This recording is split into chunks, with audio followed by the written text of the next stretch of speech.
This may look like any Mazda 3, or at least the new model that goes on sale in Australia in 2014. But under the bonnet, it's a little bit different. This is the first ever hybrid-powered Mazda. While Japanese rival Toyota has been busily beavering away on hybrid models since the late 1990s, Mazda was instead working on making its regular cars more frugal. So when Mazda finally decided a petrol-electric drivetrain wasn't such a bad idea, it needed to buy in some expertise. No surprises then that Mazda turned to Toyota for that hybrid help. Underneath, the 3 Hybrid actually shares a bit in common with the Prius, but inside, the only way you can really tell is by looking at the gear selector.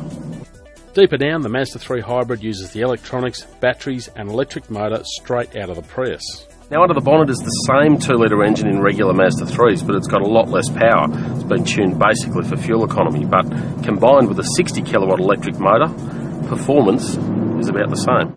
The batteries do take up a bit of space in the boot though, and that means the split folding seat function has been ditched. While it could turn some buyers off, it's a minor inconvenience for most.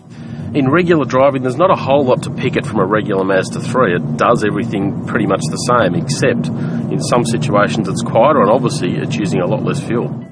Mazda claims the 3 Hybrid uses an average of 3.2 litres of fuel per 100 k's, which is very similar to the Toyota Prius when they're tested on the same Japanese government method. That's also almost 40% better than the regular Mazda 3, the third generation of which arrives here early in 2014.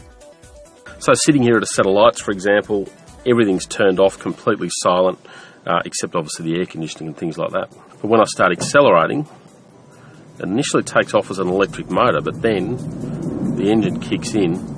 It's surprisingly seamless. In a Prius, you can sometimes feel it rumble a little bit as the engine gets going. In this car, it's not quite as obvious. Initial response is actually pretty strong, and the car goes well. You can hear that petrol engine humming away as you're accelerating hard, but otherwise it's all silent.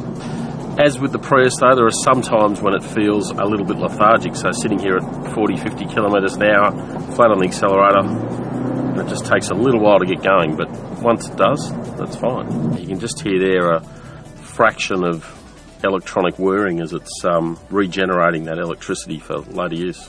But don't get too excited about the Mazda 3 Hybrid just yet. It's only just gone on sale in Japan and there are no plans to sell it in Australia.